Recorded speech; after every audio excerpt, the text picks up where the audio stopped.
Have you ever stared at the ceiling at 3 a.m., replaying one mistake on loop? The text you sent in anger, the opportunity you didn't take, the relationship you let slip away. Your body is exhausted, but your mind keeps turning the knife. If that's you tonight, this isn't a lecture, it's a hand on your shoulder. And it's Viktor Frankl who knew suffering up close, showing us a way through the dark without pretending the past didn't happen. Frankl didn't believe in erasing pain. He believed in redeeming it. He said meaning isn't a luxury of good times. It's something we can still choose when the night is long, and regret. Regret is the ache that tells you there's something worth protecting inside you, values you violated, promises you broke, love you withheld. That ache can drown you, or it can point you toward a different dawn. So let's start where you are. Tonight, eyes open, heart heavy. You can't change the past, but you are not helpless before it. Frankl would ask a simple question. What sort of person will you be in response to what you have done? Not tomorrow, not in a perfect life, in this body, with this memory. That question is the hinge.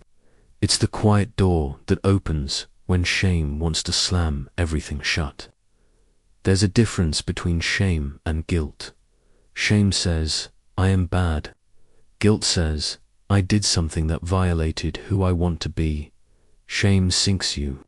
Guilt can save you. Guilt is moral pain.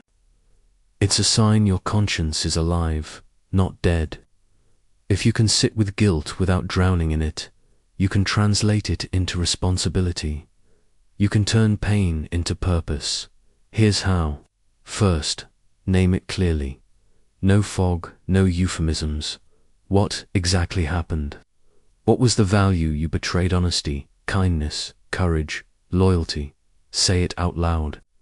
Then ask, what would it look like to honor that value now?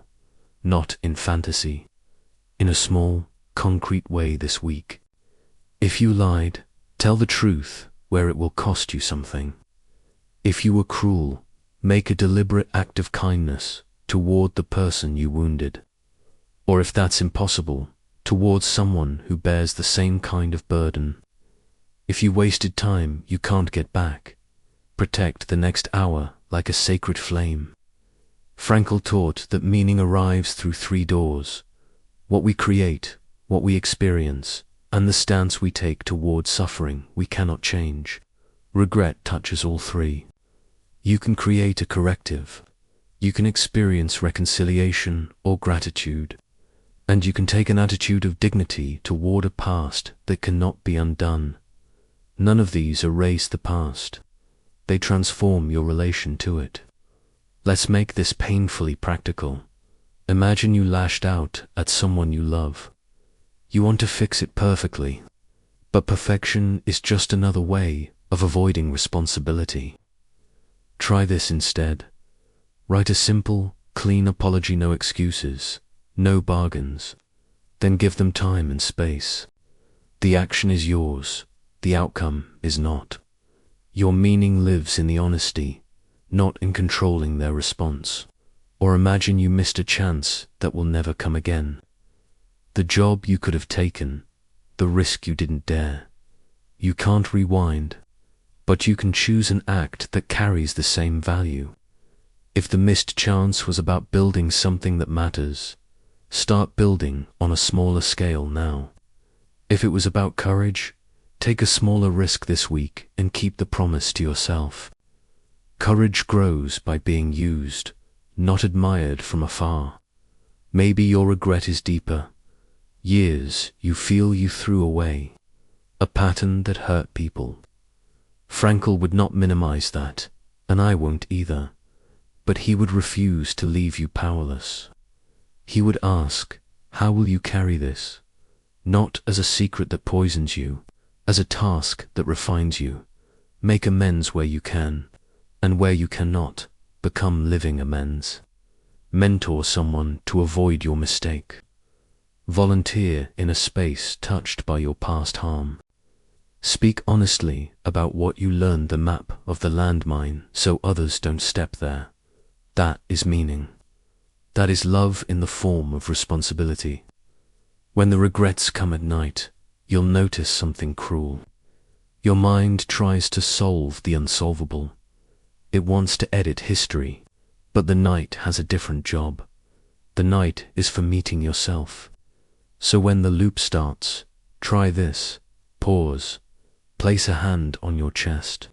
Breathe in for 4, out for 6.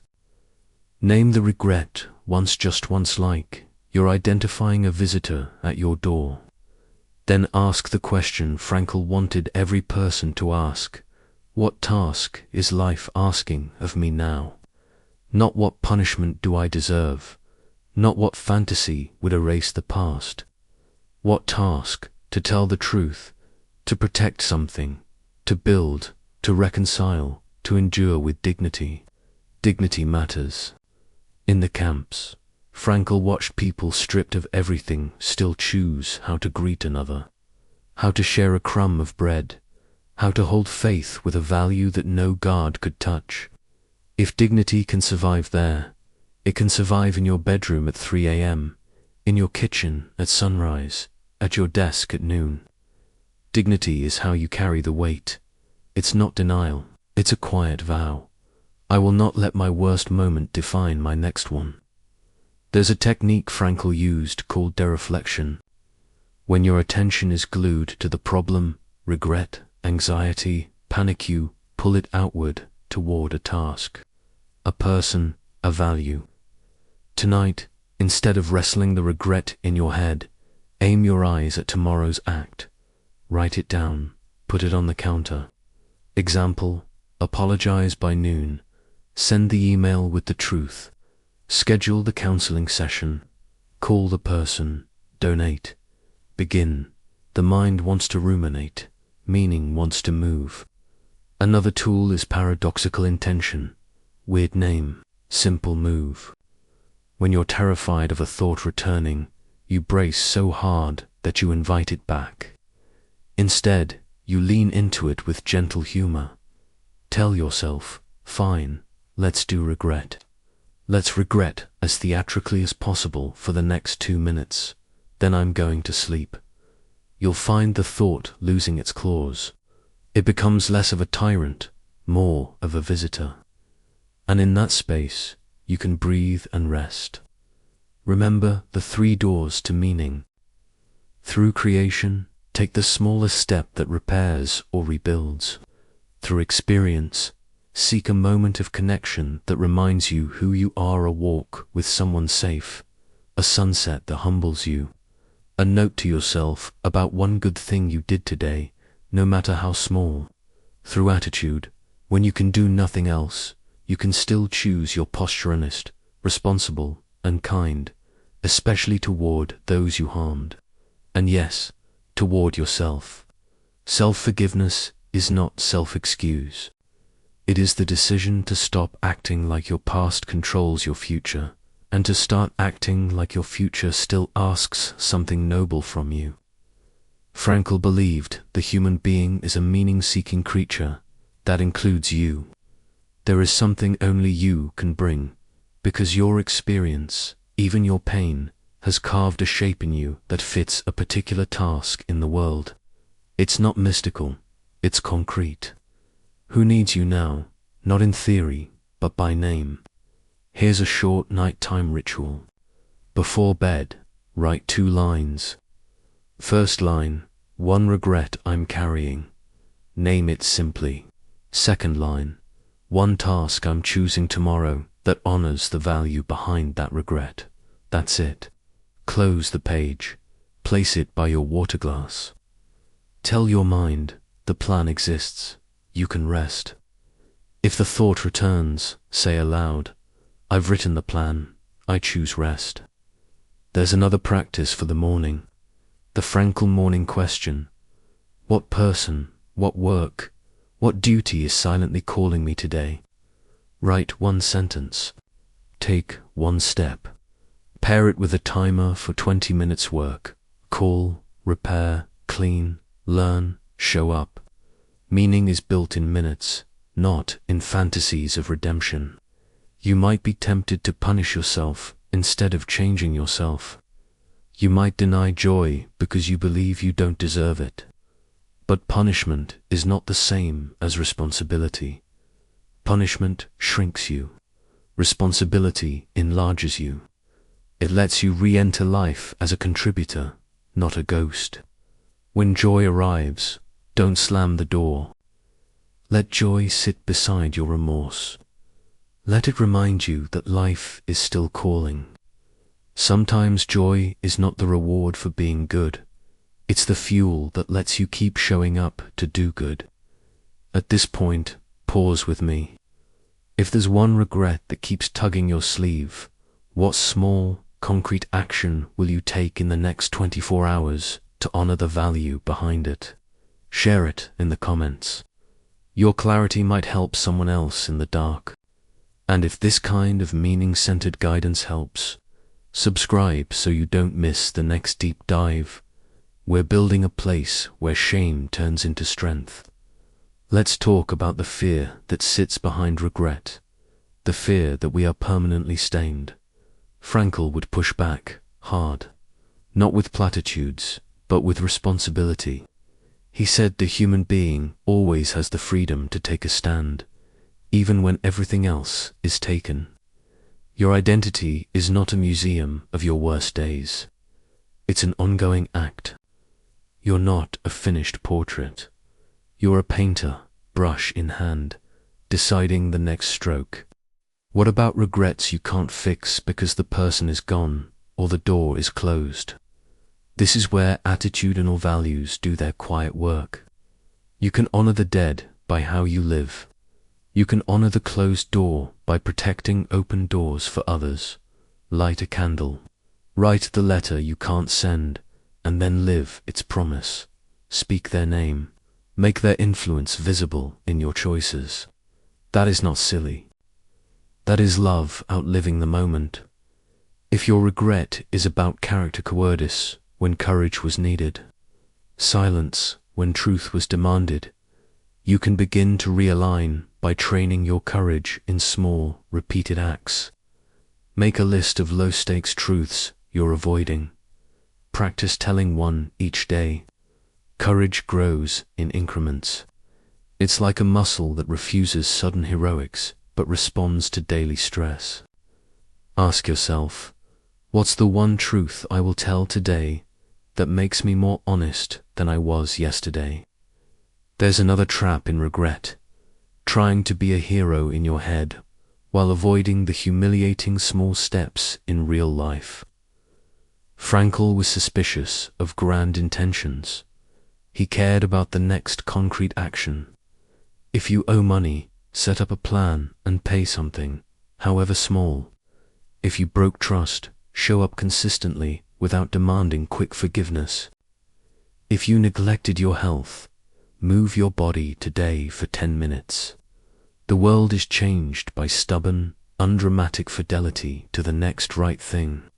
And when your mind says it's not enough, remember, meaning is not about erasing the past. It's about answering it. Your answer can be simple and still be sacred. A father who missed years chooses to become a father today. A friend who vanished shows up today. A leader who lied tells the truth today. That is not trivial. That's how a soul turns back toward itself.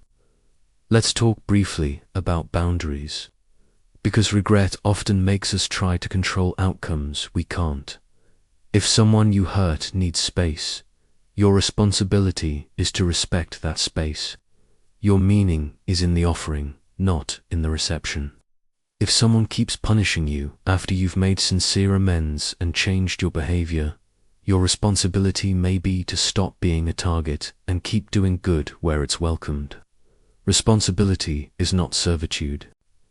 It is integrity. You may ask, how do I know when I've done enough? Frankl would say, the question to measure is faithfulness to the task, not certainty about the result. Did you act in line with the value you betrayed? Did you stay honest, patient, consistent? Then keep walking. Let time speak. Let your life keep testifying. Some repairs take years. Some bridges cannot be rebuilt. Live so that if someone ever looks back, they'll say they changed. They carried it well. A word about self-talk. The inner voice of shame loves absolutes. Always, never, ruined, worthless. When you hear those, switch to facts. What happened? Where's the value? What can I do?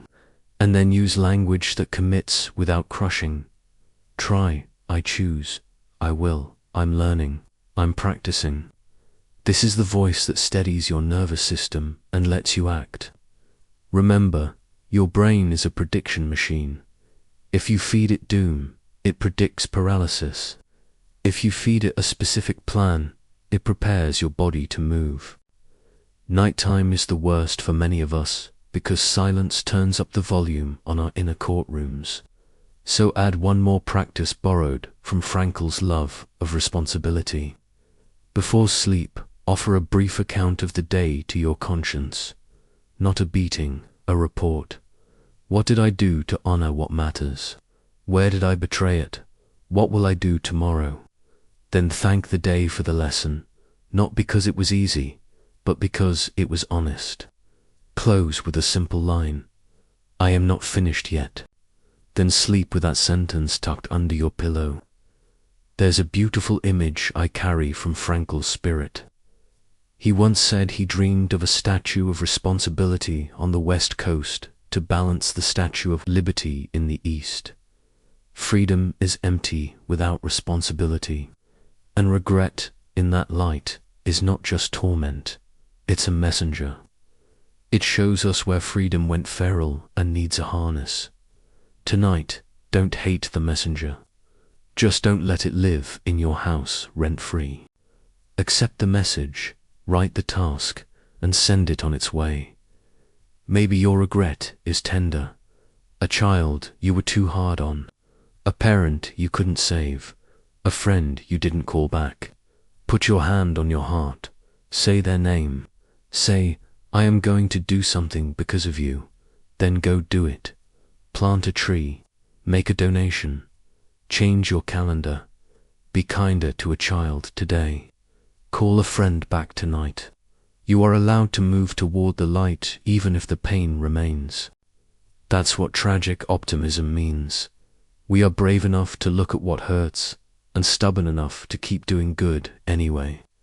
And if you're listening thinking, I've tried, nothing changes, hear this. The measure of meaning isn't the world clapping for you. It's whether you're becoming more aligned, more truthful, and more steady. A meaningful life is not an applause meter. It's a series of chosen responses. Each one leaves a mark. You will not see all the fruit. You are responsible for the planting. So tonight, if regret comes knocking, meet it at the door with honesty and direction. Tell it what you will do in the morning. Then rest, because rest is not an indulgence, it is preparation. Tomorrow you will need energy to do the right thing, and that right thing will not be dramatic. It will be human. A small act of truth, a small act of repair, a small act of courage repeated until it becomes your character. Before we close, breathe with me. In 4. Out. 6. Imagine a line stretching from your past to your future, passing through your chest. You can't cut out the past, but you can strengthen this point, right here, where you hold the line. Strengthen it with responsibility, with compassion, with steady, humble acts. That's how the thread holds. Now, one last thought from Frankl's heart. The meaning of your life is not hidden behind a perfect record. It emerges as you answer life's questions, one by one, especially when you wish you didn't have to. Tonight, your question is clear. You already know the first answer. Write it down. Sleep, wake, do it. And when regret returns, as it will, Greet it with your plan in hand and your dignity intact. You are not your worst moment. You are the person who chooses the next one. Hold on to that. Walk with that. Let it change the room you enter tomorrow. And when you lay your head down again, may the silence be kinder, because you kept your promise to what matters most.